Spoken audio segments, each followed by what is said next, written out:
हाँ, अब इसमें देखो क्वेश्चंस में ये वाला question, body projected with same velocity, initial velocity same है लेकिन सर ये एंगल अलग बता अलग भी चुके हैं आप। है, एंगल अलग अलग है, रेंज सेम है। तो TF1 TF2 और R में ये रिलेशन, ये प्रूफ हो गया है, बताना है। यस सर, हो गया सर। हो गया सर। हो गया है, चलो वेरी गुड। नेक्स्ट बताओ इसमें सर ये भी हो गया सर। क्या आंसर आया है।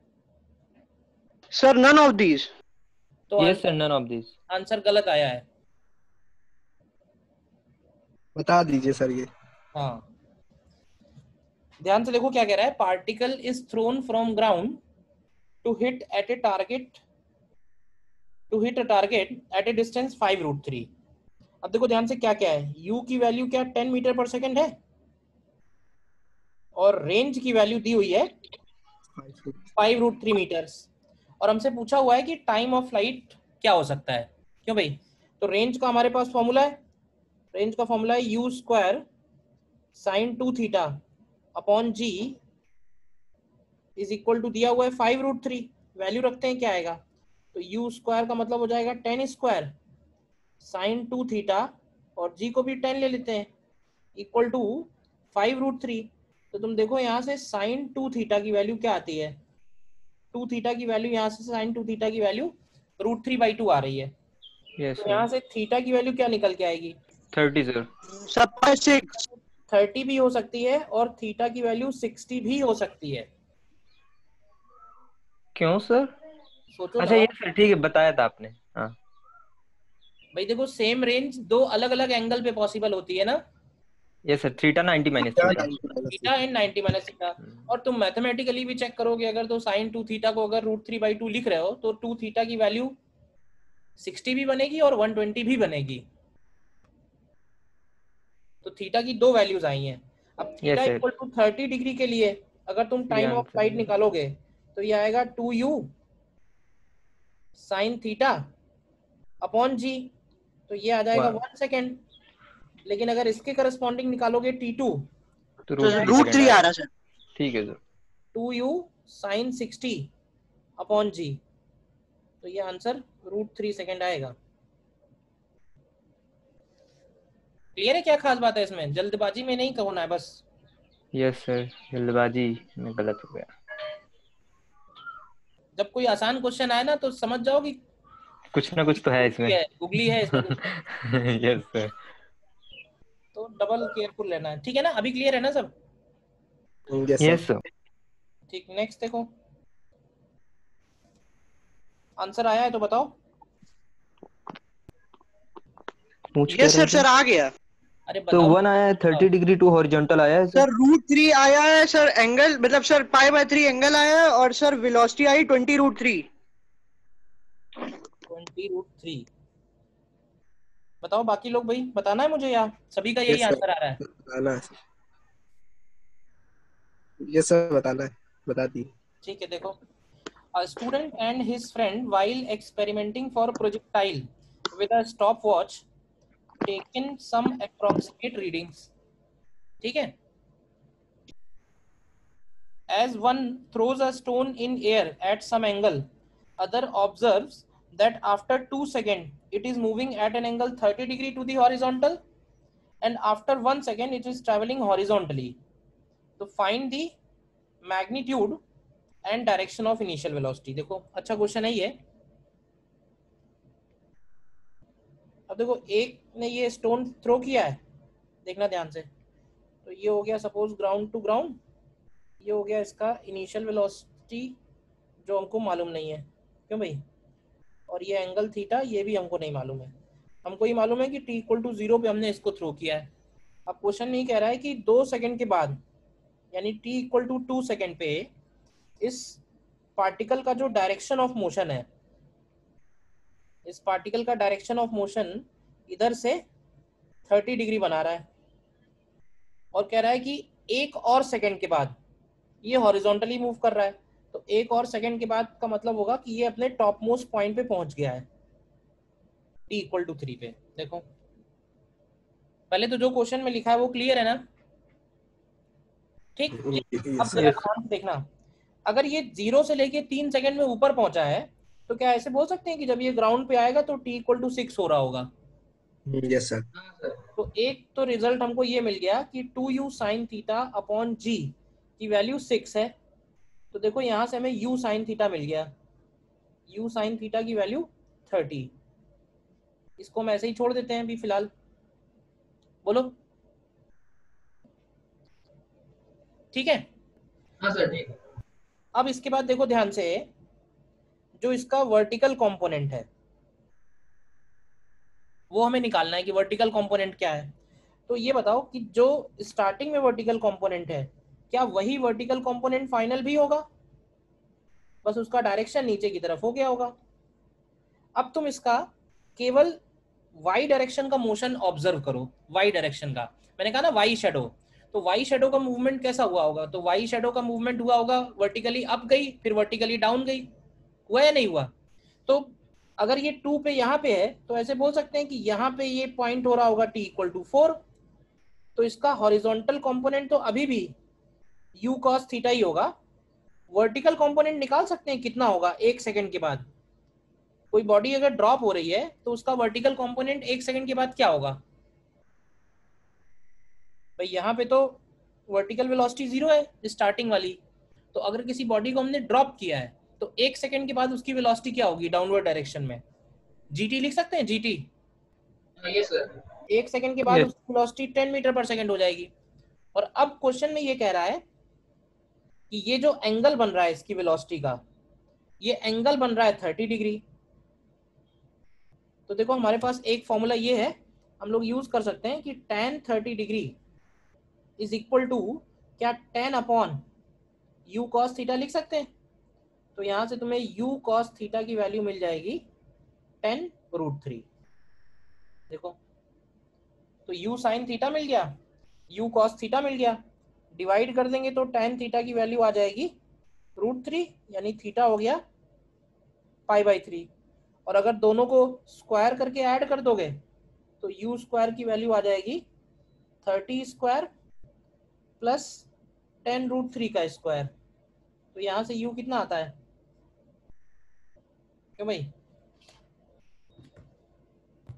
सर ये डाउनवर्ड वाली जो ड्रॉप हो रहा है t इक्वल टू 4 सेकंड पे, ये 10 मीटर पर सेकंड कैसे होगा? tan 30 भाई किसी भी पॉइंट पे जो डायरेक्शन ऑफ मोशन है tan थीटा को लिख सकते हैं ना v y upon v x. Yes sir. तो वी वाई कितना है वहां पे? ट्रायंगल बना लो सीधे सीधे, वहां पे वी वाई की वैल्यू है 10 और वी एक्स की वैल्यू है u cos थीटा। ठीक है सर। तो जो रिजल्टेंट वेक्टर है अगर हॉरिजॉन्टल के साथ 30 बना रहा है तो tan 30 की वैल्यू लिख सकते हैं y component upon x component, vector वाले फॉर्मूले से लगाया, वेक्टर का जो बेसिक पॉइंट है। ठीक है सर ठीक है। कितना आएगा ये? सर 20√3। 900 plus 100 into 3, 300। तो 20√3 कहाँ आ रहा है? 10√12 आ रहा है। बताओ मैंने कहीं मिस्टेक की है तो?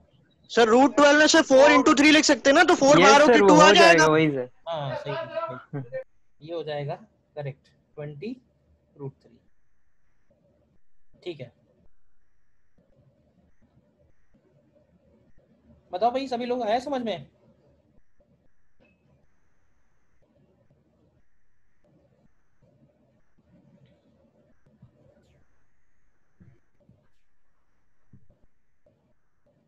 या कहीं डाउट है बताओ?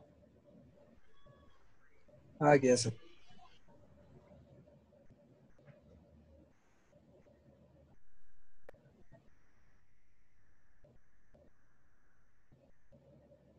ठीक है, नेक्स्ट देखो।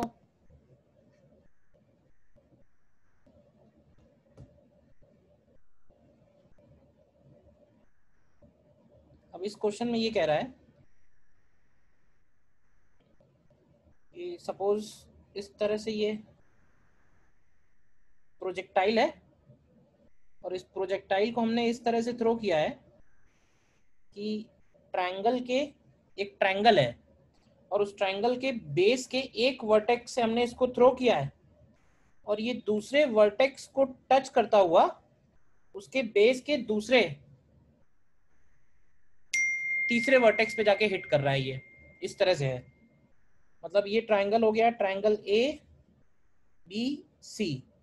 अब इस ट्रायंगल के जो बेस एंगल है, इधर वाला एंगल अल्फा है, इधर वाला एंगल बीटा है, और इस प्रोजेक्टाइल को जो हमने थ्रो किया हुआ है इसका एंगल ऑफ प्रोजेक्शन थीटा है। ये वाला एंगल, पूरा एंगल ये वाला थीटा है। तो हमें प्रूव करना है tan theta is equal to tan alpha plus tan beta. ठीक है। अच्छा, अब देखना जरा ध्यान से, क्या ये बोल सकते हैं कि यहां से लेके यहां तक का जो डिस्टेंस है वो इसका रेंज है? सबसे पहला पॉइंट। Yes sir. ठीक है। दूसरी बात, अगर ये पॉइंट बी से होके जा रहा है तो पॉइंट बी के कोऑर्डिनेट्स अगर हम लोग एज्यूम कर लें तो सपोज इसकी हाइट अगर हम h ले लें, ध्यान से देखना, ये जो पॉइंट बी की हाइट है ये h ले लें, तो इस ट्रायंगल में जो इसका बेस होगा क्या वो h कॉट अल्फा होगा? तो ये पॉइंट हो जाएगा h कॉट अल्फा, ध्यान से देखना, h cot alpha comma h हो जाएगा ये पॉइंट। बताओ। और रेंज की जो वैल्यू है, रेंज की वैल्यू को हम लोग लिख सकते हैं h cot alpha plus h cot beta. ये भी क्लियर है? Yes sir. बस अब हमें यूज करना है इसमें रेंज वाला एक trajectory form, y is equal to x tan theta bracket 1 minus x by r. ठीक है। पार्टिकल जिन जिन पॉइंट से होकर पास कर रहा है उन सारे पॉइंट्स के कोऑर्डिनेट्स इस इक्वेशन को सेटिस्फाई करने चाहिए। तो y की जगह हम लोग लिखेंगे h, x की जगह लिखेंगे h cot alpha, tan theta को tan थीटा रहने देंगे, then bracket 1 minus h cot alpha and divided by h cot alpha plus h cot beta. अब तुम जरा इसको सॉल्व करो, tan थीटा को एक तरफ रखो, बाकी सब उधर भेज दो, देखो क्या आता है। एक दो लाइन सॉल्व करनी पड़ेंगी।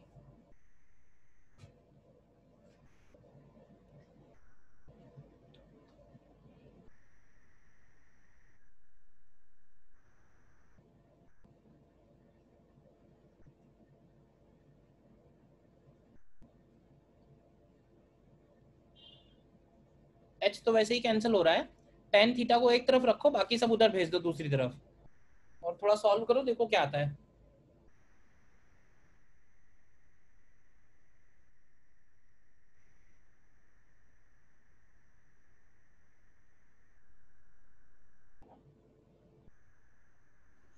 Sir cot alpha plus cot beta upon cot alpha cot beta आ रहा है।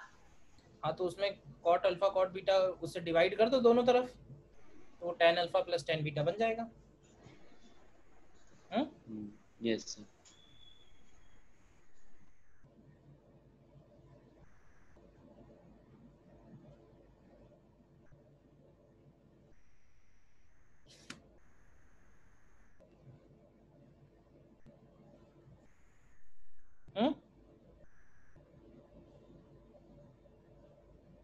ठीक है।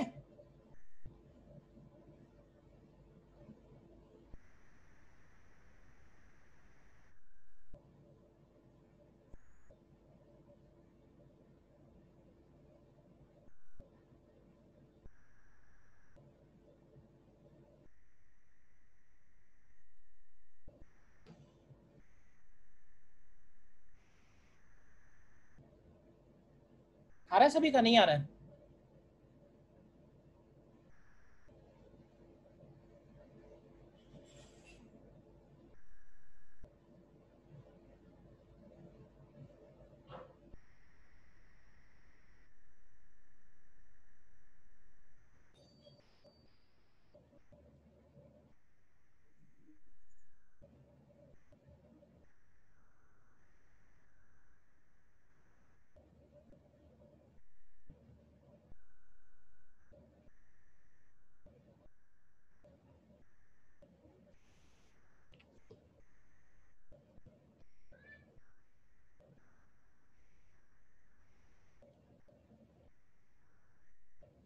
ठीक है ना, बोलो।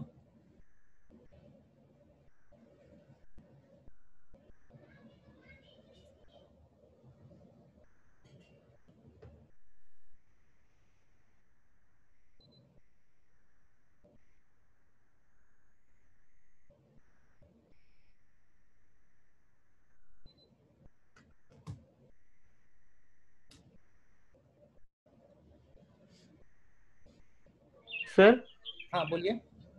सर जैसे कि यहाँ पर जो एच हाइट आपने लिया है, हाँ जैसे किसी क्वेश्चन में इस मतलब कि जैसे अभी पिछला वाला जैसे प्रीवियस क्वेश्चन था कि इतनी हाइट पर मतलब इतनी हाइट पर कोई पार्टिकल है वो इतने टाइम में पहुंचता है, सपोज दैट टी टाइम में। सर वहां से हम लोग हाइट कैसे निकाल सकते हैं, क्योंकि सर जो आपने फॉर्मूले बताए हैं वो तो मैक्सिमम हाइट और मतलब एक पूरे डिस्टेंस के लिए होता है, लेकिन यहाँ पर जैसे एक हाइट जो आपने लिया है इसको हम कैसे निकाल सकते हैं अगर टाइम इस पर गिवन है, इस पॉइंट पर टाइम देखो, टाइम और वेलोसिटी। ध्यान से तुम सारे पॉइंट्स पढ़ोगे नोट में, तो उसमें से एक पॉइंट ऐसा भी लिखा हुआ है जिसमें आर वेक्टर निकाला हुआ है?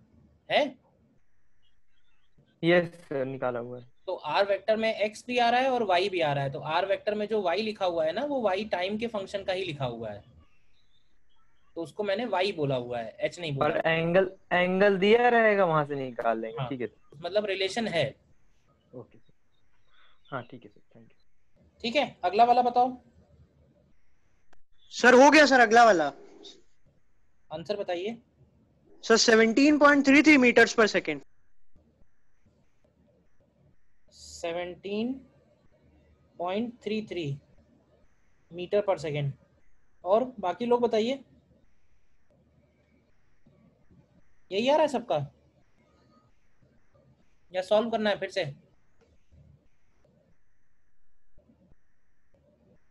ये भी एग्जैक्टली देखें तो पिछले क्वेश्चन जैसा ही क्वेश्चन है ये। इसमें क्वेश्चन में ये कह रहा है कि प्रोजेक्टाइल को हम लोग थ्रो कर रहे हैं, और ये projectile it just clears a wall at a distance 2 metre, the height of wall is 8 metre.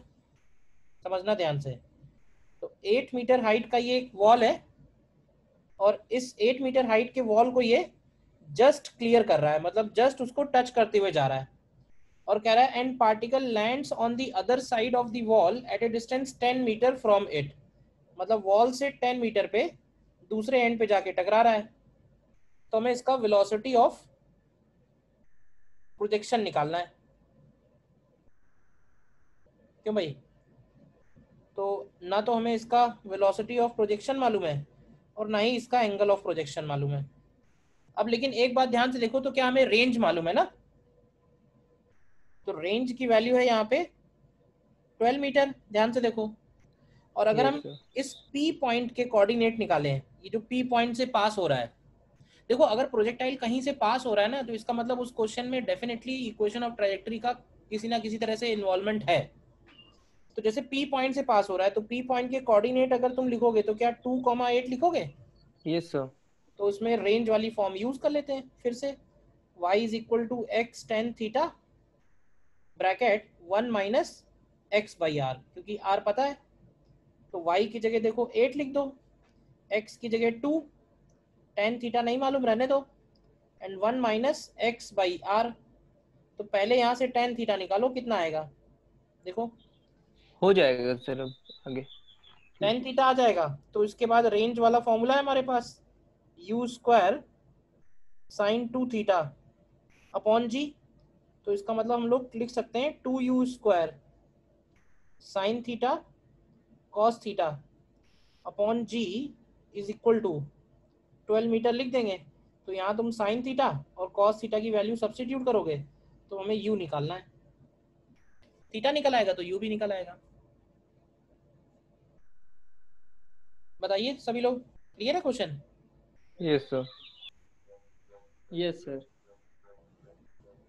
Sir हाँ सर एक सेकेंड, इसके लास्ट क्वेश्चन पे आइए, जिसपे सर 20√3 आंसर आया था, हाँ इनिशियल बताओ। वेलोसिटी। सर इस पे t इज इक्वल्स टू 4 पे वेलोसिटी डाउनवर्ड है, तो वो निगेटिव होगी ना? हाँ तो मैंने एंगल भी नीचे की तरफ ही तो बनाया है। उससे फर्क थोड़ा ना पड़ेगा, वो हमने केवल मैग्नीट्यूड ले लिया है, ठीक है ना। अगर हम इसका एंगल पॉजिटिव एक्स एक्सिस से लेते हैं तो tan थीटा की वैल्यू माइनस में रखनी होगी, तो तुम इधर भी -30 रखोगे, उधर भी माइनस रखोगे, तो बात वही है। यस समझ गया। मतलब अगर तुम माइनस लेना चाह रहे हो ना तो तुम्हें दोनों तरफ माइनस रखना पड़ेगा, 30 में भी तो माइनस ही रखना पड़ेगा कि ये नेगेटिव एक्स एक्सिस की तरफ है, मतलब नीचे की तरफ है। Yes yes. क्लियर, ये वाला क्वेश्चन हो जाएगा ना कंप्लीट। आंसर चेक कर लेना भाई सभी लोग, 17.33 आ रहा है या नहीं आ रहा है।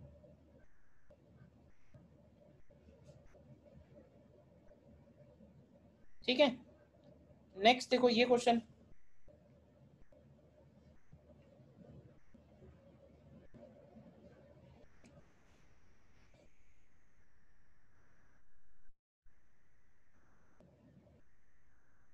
देखो ये भी अच्छा क्वेश्चन है।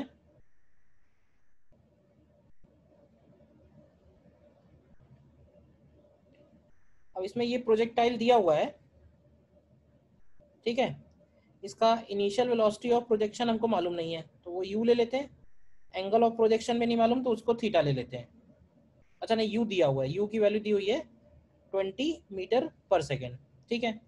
अब क्वेश्चन में ये कह रहा है it just clears 2 walls of height 10 metre each and 20 metre apart, यानी 10-10 मीटर की 2 वॉल है और उन दोनों को क्रॉस कर रहा है। तो देखो 10 मीटर वाली हाइट पे ये प्रोजेक्टाइल 2 बार आता है, तो 2 बार आता है, इसका मतलब कि वो दोनों जो वॉल्स हैं वो भी उसी हाइट पे होंगी। तो एक वॉल इधर की तरफ है और एक वॉल इधर की तरफ है, देखो ध्यान से, और ये दोनों वॉल्स की जो हाइट दी हुई है वो 10 मीटर दी हुई है, और इन दोनों वॉल्स के बीच का जो डिस्टेंस है वो 20 मीटर है। तो सर इसमें वो कर देंगे सर इक्वेशन ऑफ पैरा, मतलब सर प्रोजेक्टाइल वाले में जब जब y की वैल्यू 10 हो रही है वो निकाल लें x। हाँ, तो उन दोनों x का जो डिफरेंस है वो 20 मीटर है। हमको x की वैल्यू नहीं दी हुई है इस क्वेश्चन में, तुम ध्यान से देखो तो हमको रेंज कहाँ मालूम है इसमें, हमको रेंज मालूम थोड़े ना है इस केस में। Yes sir. ठीक है ना, रेंज हमको नहीं मालूम है इस क्वेश्चन में।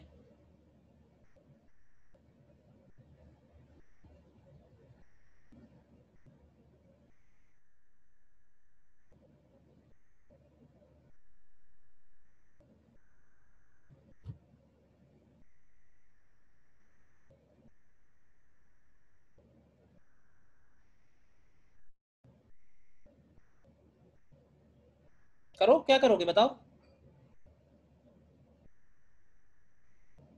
थोड़ा ट्राई करो इसको, मेरा मन है तब बताऊं मैं।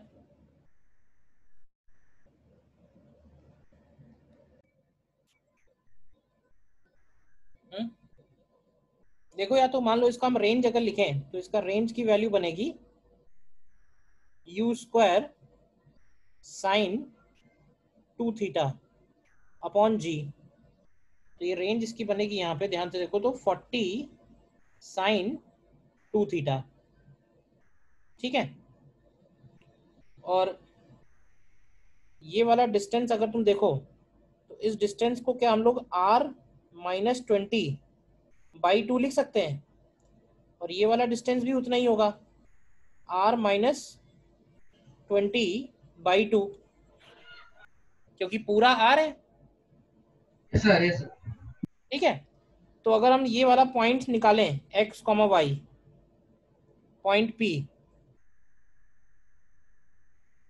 तो x और y की वैल्यू क्या बनेगी, तो ध्यान से देखो x की वैल्यू बनेगी r-20/2 और y की वैल्यू बनेगी 10।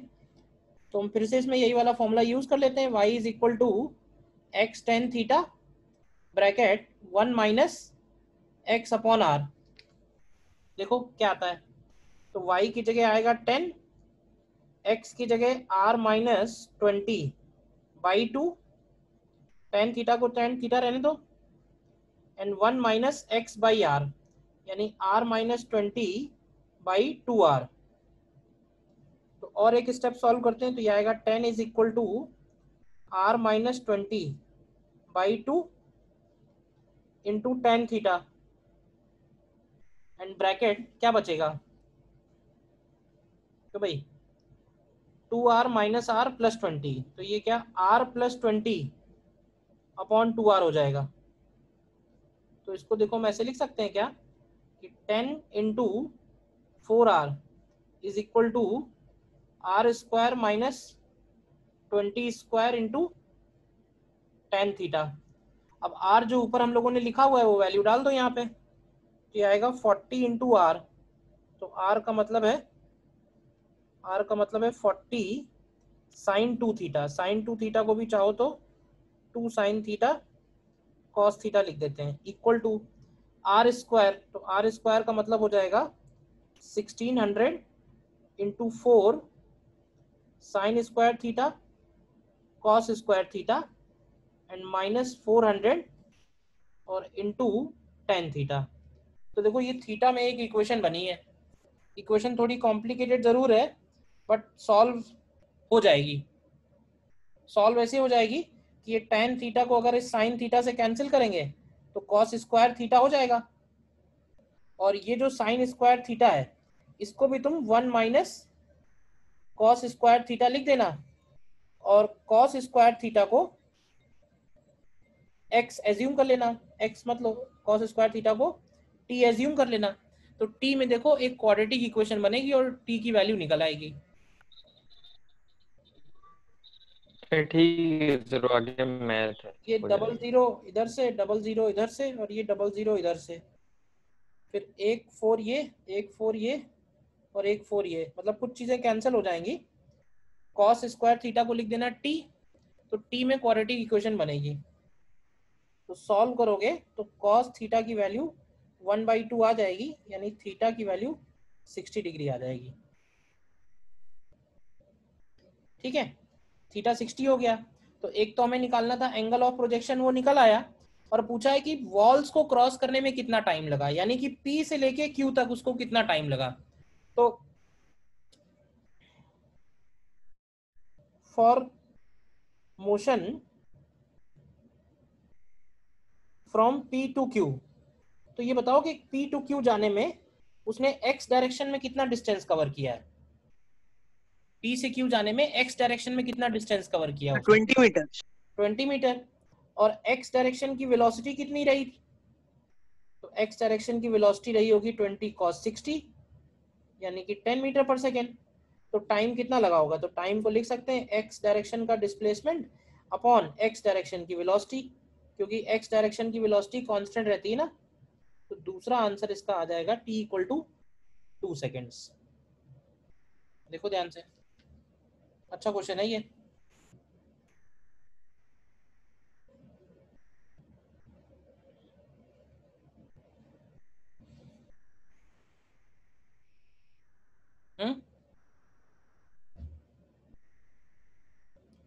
क्लियर हुआ या नहीं क्लियर हुआ?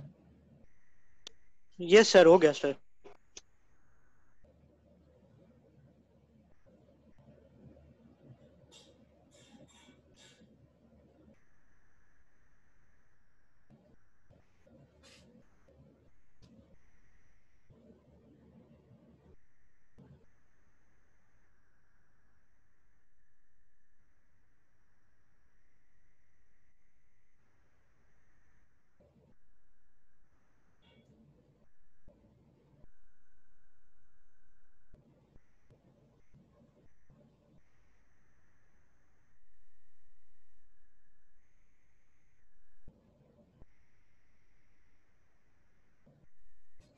ठीक है ना?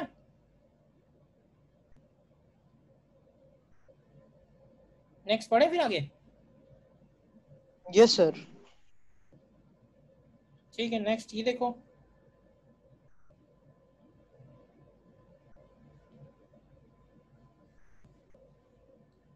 नेक्स्ट क्वेश्चन में कह रहा है कि object at a is kept fixed at a point x equal to 3 and y equal to 1.25। तो ये एक ऑब्जेक्ट ए है जो इस प्लैंक P पे रखा हुआ है, ठीक है।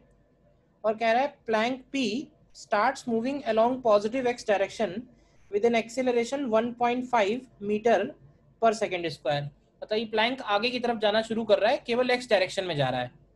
अब कह रहा है at the same instant a stone is projected from origin, ठीक है, विद इनिशियल वेलोसिटी यू, और कह रहा है a stationary person on ground observes that the stone hitting the object during its downward motion at an angle 45 degree to the horizontal. मतलब point A को hit कर रहा है वो, तो देखो वो भी आगे जा रहा होगा और वो स्टोन भी चल रहा होगा, तो हवा में वो बीच में हिट कर रहा है, डाउनवर्ड मोशन में हिट कर रहा है at an angle 45 degree to the horizontal. तो हमें इनिशियल वेलोसिटी और बताना है कितनी देर के बाद हिट करेगा वो, क्यों भाई? तो देखो इसका जो पाथ रहा होगा पार्टिकल का पाथ अगर हम लोग बनाए सपोज, तो पार्टिकल सपोज इस तरह से मोशन कर रहा है और ड्यूरिंग इट्स डाउनवर्ड मोशन ये ए को हिट कर रहा है,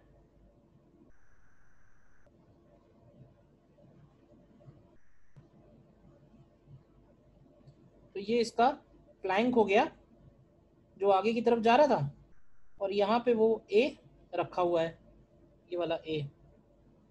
और जब ये इसको हिट कर रहा है, ध्यान से देखना, तो कह रहा है कि इसकी जो वेलोसिटी है वो हॉरिजॉन्टल से नीचे की तरफ कितना एंगल बना रही है, 45 डिग्री।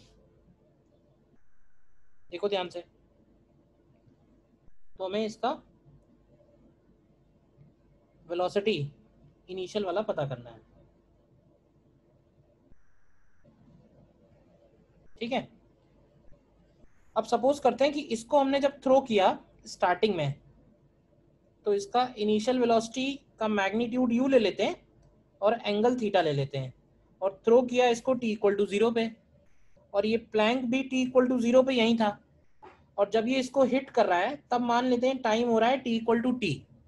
तो सबसे पहले मुझे ये बताओ कि इतनी देर में प्लैंक ने कितना डिस्टेंस ट्रेवल किया होगा, बताओगे? 0 से लेके t में प्लैंक ने कितना डिस्टेंस ट्रेवल किया होगा?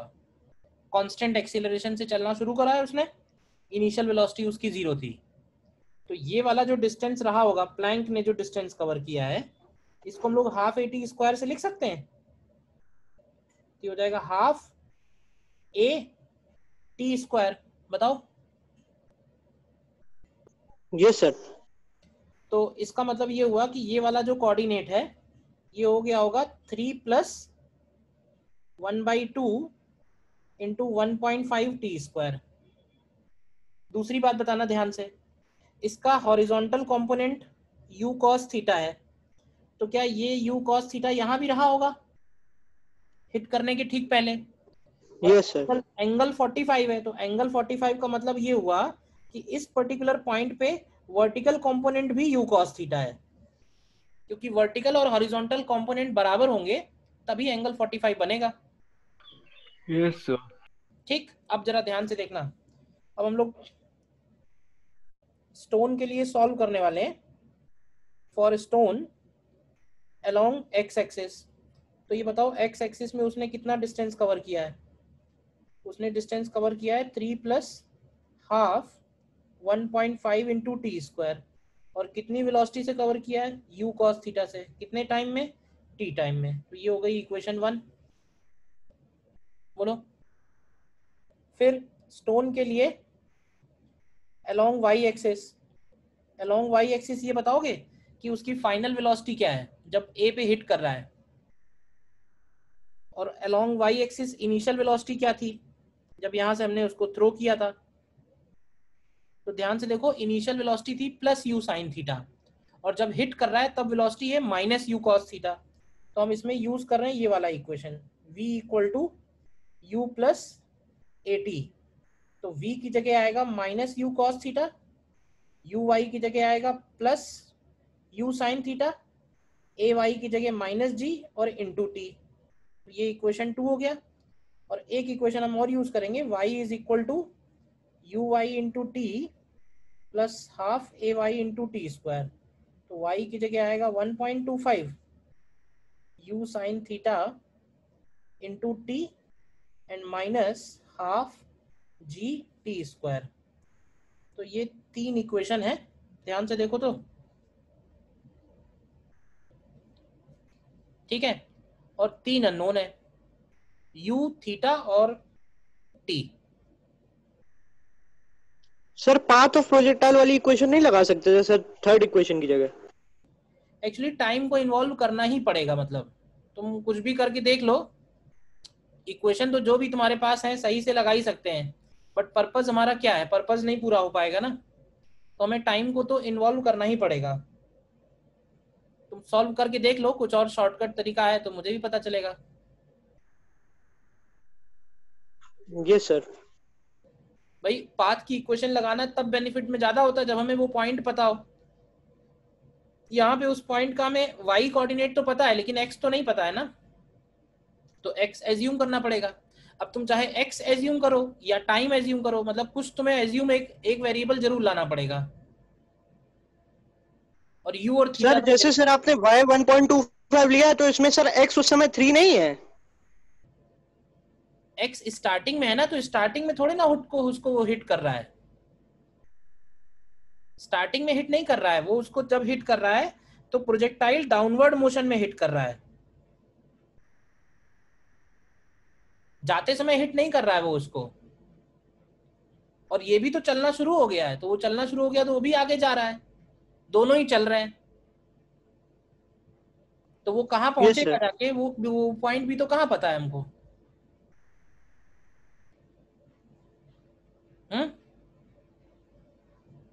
यस सर, समझ गए सर।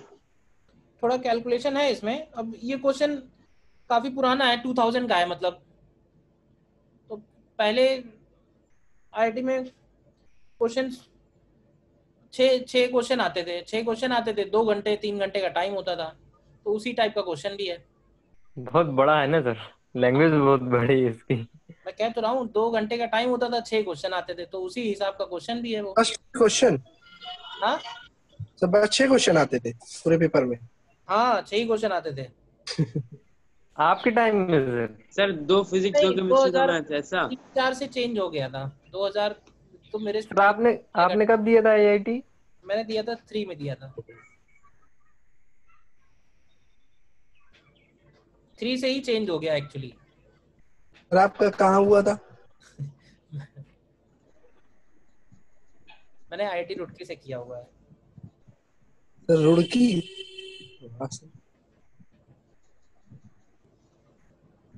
ठीक है बताओ, क्वेश्चन पे आओ, क्वेश्चन की बात करें,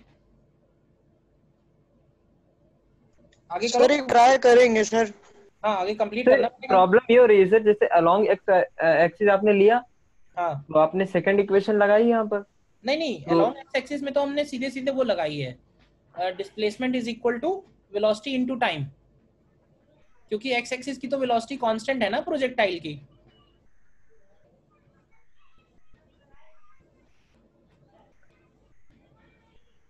वो जो पॉइंट निकाला है कि कौन से पॉइंट पे हिट कर रहा है, तो उसके लिए हमने प्लैंक का डिस्प्लेसमेंट निकाला पहले, तो प्लैंक का डिस्प्लेसमेंट सबसे पहले निकाला है ये point, half point 1.5 into t square, ये वैल्यू सबसे पहले हमने ये वैल्यू ही निकाली है।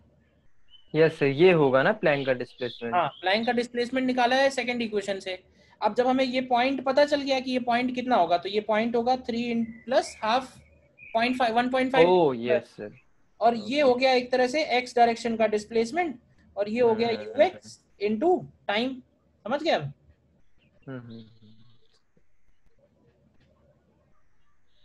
अब इसको सॉल्व करने के लिए मैं तुमको थोड़े हिंट दे सकता हूँ अगर तुम चाहो तो।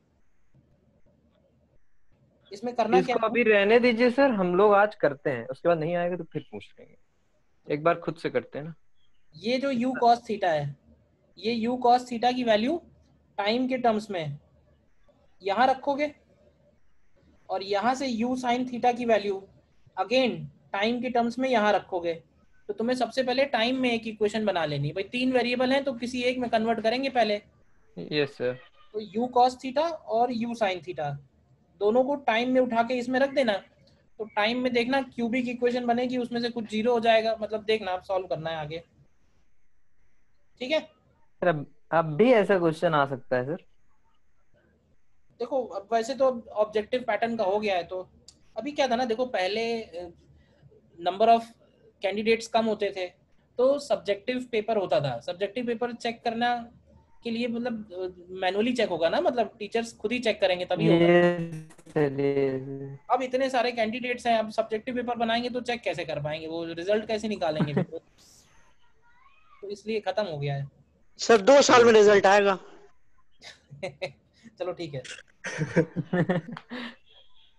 हम लोग आगे बढ़ते हैं। सिर्फ एडवांस में आइए सर, एडवांस में। एडवांस में किसमें? सर एडवांस का एडवांस 36 वाले वाला नहीं आ क्वेश्चन रहा सर, है। पैकेज में क्वेश्चन दिए थे। Yes sir. Yes sir package में। अरे सर आपने दिए थे ना पहले, वो हो नहीं पाए थे पूरे, अभी हुए हैं तो प्रॉब्लम्स है।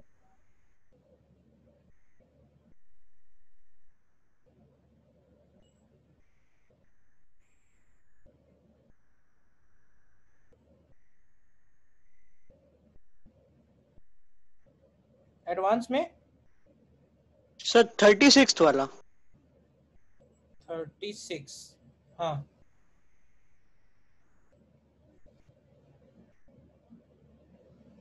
एडवांस 36 देखिए क्या कह रहा है। The position vector of a particle varies with time given है। तो पोजीशन वेक्टर का वैल्यू गिवन है r is equal to bt bracket 1 minus alpha T.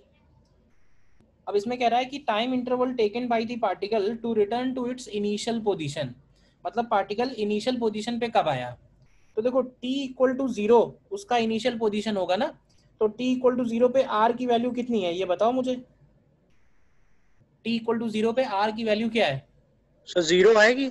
0 आएगी। अब हमसे यही पूछा हुआ है कि ये दोबारा 0 पे कब आएगा, तो क्या करो इसी ऊपर वाली इक्वेशन में r को 0 रख दो, तो bt 1 माइनस अल्फा टी, तो यहां से तुमको मिलेगा t 1 minus alpha t equal to 0। तो t की एक वैल्यू 0 आ रही है और एक वैल्यू 1 बाई अल्फा, यानी पार्टिकल r इक्वल टू 0 पे कौन कौन से टाइम पे है? पार्टिकल r इक्वल टू 0 पे कौन कौन से टाइम पे है? 0 पे है और 1 बाई अल्फा पे है। 1 बाय अल्फा, यस। तो 1 बाई अल्फा टाइम के बाद दोबारा वो इनिशियल पॉइंट पे आ जाएगा। ठीक है, यस सर। प्रोजेक्टाइल में फिर आगे बढ़ते हैं। नेक्स्ट टाइप का जो प्रोजेक्टाइल है सेकंड, उसको हम लोग पढ़ेंगे called horizontal projection, called horizontal projection.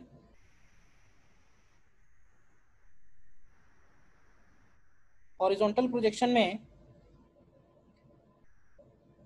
ऐसे सपोज करके चलते हैं कि हमने एक प्रोजेक्टाइल को h हाइट के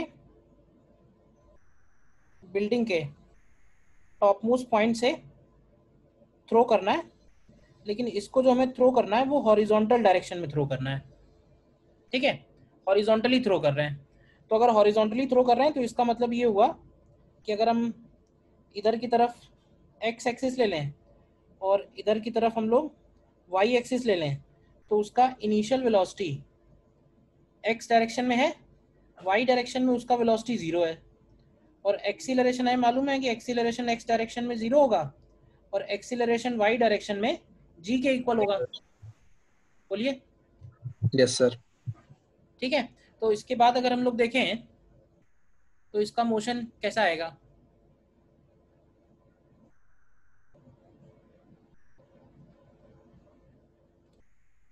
तो इसका मोशन इस तरह का बनेगा, देखो आएगा। तो एक तरह से देखें तो ऐसा लगेगा कि ये हाफ ऑफ पैराबोला है। पहले जो हमने किया था वो एक तरह से दोनों तरफ आ रहा था, अभी ये आधा आ रहा है। तो अब इसमें हमसे क्या क्या निकालने को कह सकता है, तो इसमें भी हमको उसी तरह से सारी चीज़ें निकालनी पड़ सकती हैं कि जब ये ग्राउंड पे आया तो इसके x डायरेक्शन की वेलोसिटी बोल सकते हैं कि u ही रहेगी, y डायरेक्शन की वेलोसिटी कितनी होगी इसकी निकाल पाएंगे? तो ये बताओ, केवल y शेडो के बारे में याद करो, अगर केवल वाइट शेडो, तो y डायरेक्शन में इसको कितना डिस्प्लेसमेंट कवर करना है। अब तुम अगर मोशन अंडर ग्रेविटी याद करोगे तो तुम्हें यहाँ कोई इक्वेशन लगाने की जरूरत नहीं है, डायरेक्ट सारी चीजें निकल आएंगी। t इक्वल टू 0 पे हमने थ्रो किया है t equal to capital T पे यहाँ पहुंचा है। y डायरेक्शन की वेलोसिटी को हम लोग डायरेक्टली लिख सकते हैं कि ये y डायरेक्शन की वेलोसिटी अंडर रूट 2gh हो जाएगी, क्योंकि एक पार्टिकल को हमने ड्रॉप किया है u इक्वल टू 0 से, तो h हाइट ड्रॉप होने में उसको जो टाइम लगेगा वो हो जाएगा अंडर रूट 2h बाई जी, और h हाइट ड्रॉप होने के बाद जो उसकी वेलोसिटी आएगी नीचे की तरफ वो हो जाएगी अंडर रूट 2gh। तो टाइम को हम लोग लिख सकते हैं under root of 2h by g. तो ये तो इसका टाइम ऑफ फ्लाइट आ गया। ठीक है, इसके बाद अगर हमें ये रेंज निकालना है तो इस रेंज की वैल्यू क्या बनेगी? तो देखो अलोंग एक्स एक्सिस अगर हम एक्स डायरेक्शन का डिस्प्लेसमेंट लिखें तो इसको लिख सकते हैं यू एक्स इंटू टी। तो यहाँ से रेंज की वैल्यू हो जाएगी u under root of 2h upon ji.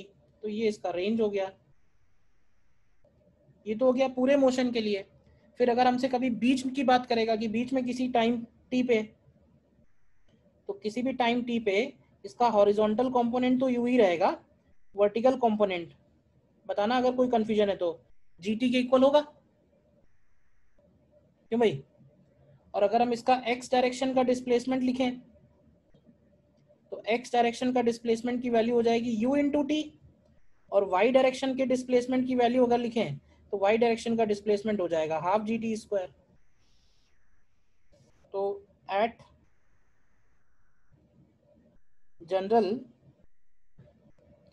General time T उसका वेलोसिटी की वैल्यू हो जाएगी यू आई कैप और माइनस जी टी जे कैप। तो ये उसकी वेलोसिटी हो गई। और अगर उसका हम पोजीशन वेक्टर लिखें स्टार्टिंग से तो ये हो जाएगा U T I cap and minus half G T square J cap. तो ये उसका आर वेक्टर हो गया। ठीक है ना, बाकी जो भी चीज़ें पूछी होंगी फिर वो अकॉर्डिंगली निकाल लेना। कहने का मतलब है कि इसका हॉरिजॉन्टल वेलोसिटी पूरे पाथ में कांस्टेंट है यहाँ से लेकर यहाँ तक, वर्टिकल वेलोसिटी उसका धीरे धीरे बढ़ता जा रहा है, और उसको टाइम यहाँ से यहाँ तक जो लग रहा है वो ये रहा, रेंज जो कवर कर रहा है वो ये रही।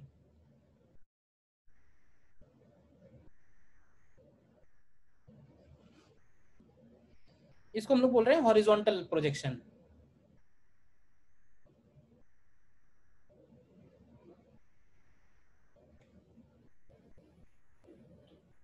बताओ क्लियर है?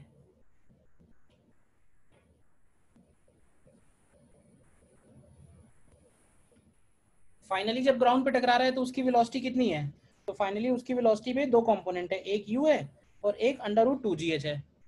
तो अगर फाइनल वेलोसिटी लिखनी होगी तो फाइनल वेलोसिटी का ये जो एंगल बन रहा होगा, हमसे पूछ सकता है कि भाई जब फाइनली टकराया तो ग्राउंड के साथ इसका ये कितना एंगल बन रहा है अल्फा। तो निकालना हो तो हम लोग लिख सकते हैं कि tan अल्फा की वैल्यू हो जाएगी under root of 2gh upon u. ये इसका फाइनल वाला एंगल हो जाएगा। मतलब फिर बहुत सारी चीजें हैं जो निकालने को हो सकती हैं, बट सिचुएशन अगर तुम्हें क्लियर है तो निकल आएंगी। बेसिक काइनेमेटिक्स तुम्हें मालूम है।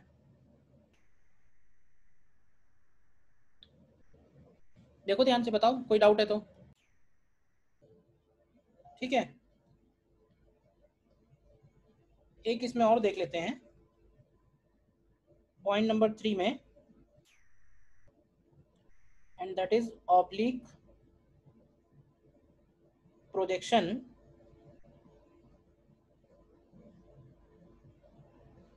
from a height h, oblique projection from a height h। फिर से हम एक प्रोजेक्टाइल थ्रो करने वाले हैं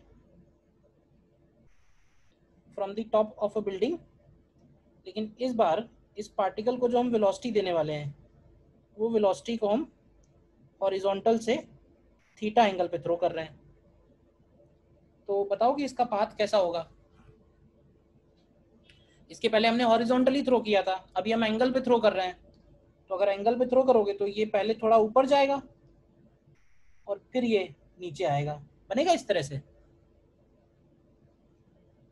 अगेन यहाँ से लेके यहाँ तक के मोशन के लिए, ओ से लेके ए तक के लिए ध्यान से देखना, इधर की तरफ ले लेते हैं वाई एक्सिस और इधर की तरफ ले लेते हैं एक्स एक्सिस पहले की तरह। तो बताओ कि एक्स डायरेक्शन में क्या वेलोसिटी है। तो एक्स डायरेक्शन में वेलोसिटी आएगी u cos थीटा, और फिर से u cos थीटा की वैल्यू कांस्टेंट रहेगी। क्यों कांस्टेंट रहेगी? क्योंकि ax की वैल्यू 0 है। अच्छा uy की वैल्यू क्या होगी? तो uy की वैल्यू आएगी u sin थीटा, और ay कितना होगा? तो ay की वैल्यू -g होगी। ठीक है, तो अभी बताओ कि फ्रॉम O टू A इसका y डायरेक्शन में डिस्प्लेसमेंट कितना हुआ? बताओगे? Along H sir, H y axis के अलोंग डिस्प्लेसमेंट कितना है O से A जाने में? h H लिखेंगे या -h लिखेंगे? h माइनस लिखना चाहिए या -h लिखना चाहिए? माइनस -h लिखना चाहिए। तो हम लोग यूज ये वाली इक्वेशन कर रहे हैं, y is equal to u y into t plus half a y into t square. y की जगह -h, यू वाई की जगह u sine theta into t, और ए वाई की जगह -g। तो ध्यान से देखो ये क्वाड्रेटिक बनेगी, तो यहाँ से t का पॉजिटिव वाला वैल्यू ले लेना है, वो तो सॉल्व करने के बाद ही आएगा। तो इससे ये जो t निकल के आएगा ये बन जाएगा एक तरह से हमारे लिए टाइम ऑफ फ्लाइट। अच्छा अगर हमें ये रेंज निकालना हो कि रेंज कितनी है यहाँ से यहाँ तक, तो कैसे निकालेंगे? तो रेंज के लिए हम सॉल्व कर सकते हैं अलोंग x एक्सिस, और रेंज को हम पहले की ही तरह डायरेक्टली ux इंटू टी लिख सकते हैं, यानी रेंज की वैल्यू हो जाएगी u cos थीटा इंटू जो भी टाइम हम निकालेंगे। लेकिन वो फॉर्मूला नहीं मालूम है क्योंकि कैलकुलेट करना पड़ेगा और क्वाड्रेटिक बनेगी इस केस में। ठीक है ना, यहाँ भी हाईएस्ट पॉइंट पे तुम देखोगे तो इसके पास सिर्फ हॉरिजॉन्टल वेलोसिटी रहेगी u cos theta, highest point पे इसका y वर्टिकल कंपोनेंट 0 हो जाएगा। ठीक है ना, और फिर धीरे धीरे इसका वर्टिकल कंपोनेंट बढ़ता जाएगा। देखो, लेकिन horizontal component through out the motion constant रहेगा।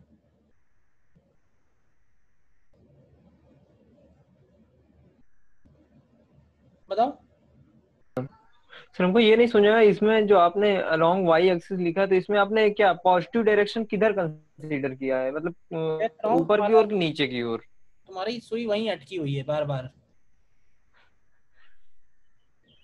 डायरेक्शन ऊपर ही लिया है ना, पॉजिटिव वाई एक्सिस ऊपर बना रखी है, तो पॉजिटिव वाई एक्सिस किधर की तरफ है ये बताओ? सर ऊपर की ओर है। तो बस अब बताओ ऊपर की किसका ओर साइन तुम्हें positive। समझ में नहीं आ रहा है? डिस्प्लेसमेंट का नहीं समझ में आ रहा है, या यू वाई का नहीं समझ में आ रहा है, या ए वाई का नहीं समझ में आ रहा है? तुम्हारे लेक्चर में ये डाउट जरूर पूछ रहे हो आजकल।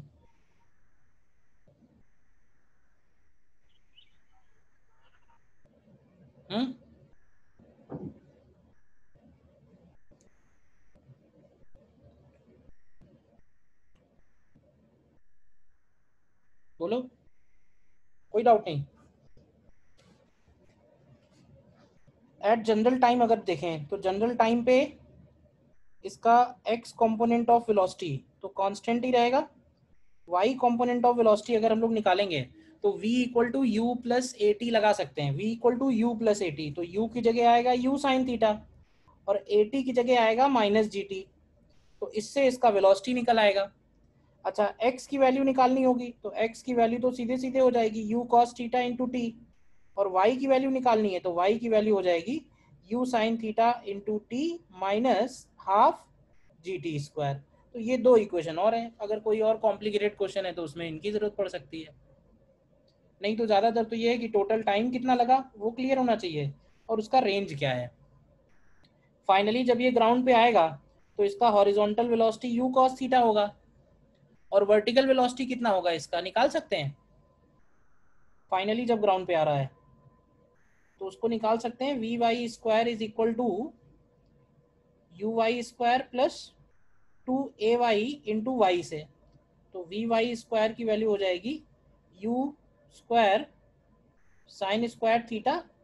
ध्यान से देखना, अब ए वाई की जगह माइनस जी लिखेंगे और y की जगह माइनस एच लिखेंगे तो वो अपने आप ही प्लस हो जाएगा, तो वी वाई की वैल्यू हो जाएगी under root of u square sine square theta and plus 2gh। ये उसका फाइनल y कंपोनेंट हो गया, और x कंपोनेंट तो सेम ही रहेगा, x कंपोनेंट तो सेम ही रहेगा ना, which is u cos theta. देखो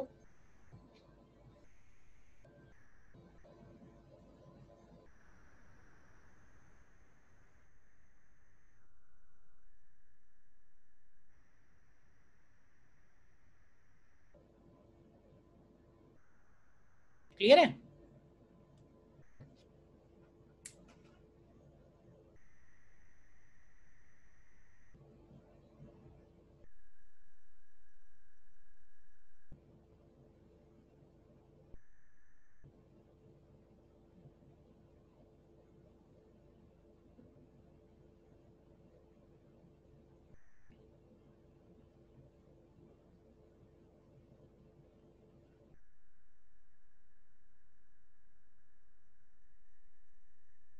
ठीक है,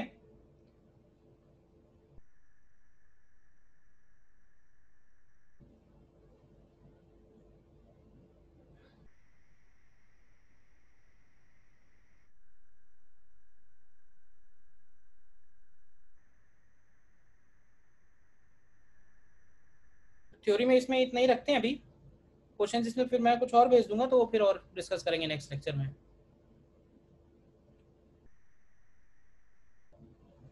सर